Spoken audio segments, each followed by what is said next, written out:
Quand tu t'approches de Dieu, ne t'approche pas de Dieu comme s'il était un distributeur automatique ou bien il est un esclave vers qui tu vas pour lui donner des ordres pour qu'il puisse faire exactement ce que tu veux.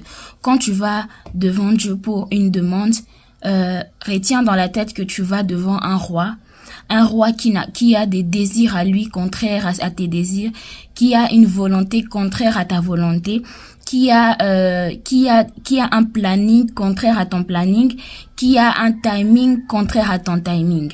Alors quand tu t'approches de Dieu, crois tout simplement qu'il est le rémunérateur de ceux qui le cherchent et aussi c'est un roi, donc tu lui dois Dieu. Nous lui devons du respect.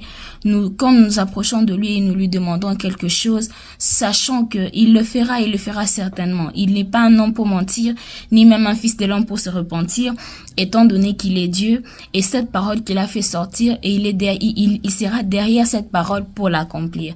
Mais il n'est pas quelqu'un vers qui lorsqu'on va forcément, tout ce qu'on demande, on doit forcément l'avoir. Il y a des choses que tu peux demander, Dieu analyse, il voit que c'est pas bon pour toi, il ne les réalise pas. Alors, et puis ce n'est pas quelqu'un vers qui tu vas, tu donnes un ordre et puis après il exécute, c'est un roi. Il fait ce qu'il veut. Le roi, il est assis sur son trône et il est digne de gloire et de louange. Il a besoin de tes louanges et de tes adorations. Tu as été créé pour l'adorer, donc tu es un subalterne.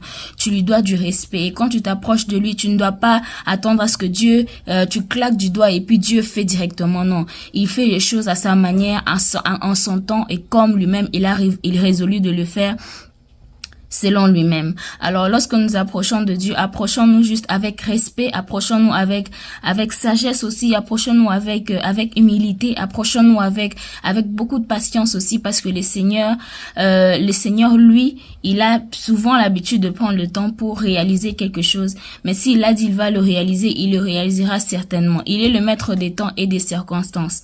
S'il ne fait pas quelque chose immédiatement, ça signifie que forcément il connaît exactement pourquoi est-ce que la chose ne se fait pas immédiatement. Donc vraiment approchons-nous avec sagesse, parce qu'il y a beaucoup de gens qui ont perdu la foi, qui ont abandonné Christ aujourd'hui. Pourquoi? Parce qu'ils n'ont pas eu immédiatement ce qu'ils ont demandé à Dieu, ou bien ils ont attendu plus longtemps qu'ils n'auraient voulu attendre et ils ont abandonné la foi, ils se sont replongés dans la mort où ils étaient avant, alors qu'ils étaient déjà sauvés de cette mort, ils avaient déjà la vie éternelle en Jésus-Christ. Ne soyons pas de ceux-là qui se perdent, mais soyons de ceux-là qui sont le faible reste, soyons de ces faibles restes-là qui demeurent attachés à Dieu, pas pour les biens, pas pour les avoirs, pas pour les demandes, les prières exaucées, mais pour ce que Dieu est pour nous et pour ce qu'il demeure pour nous, notre Père. Que le Seigneur te bénisse et nous aide également à rester fidèles à lui, qu'importe les circonstances. Amen.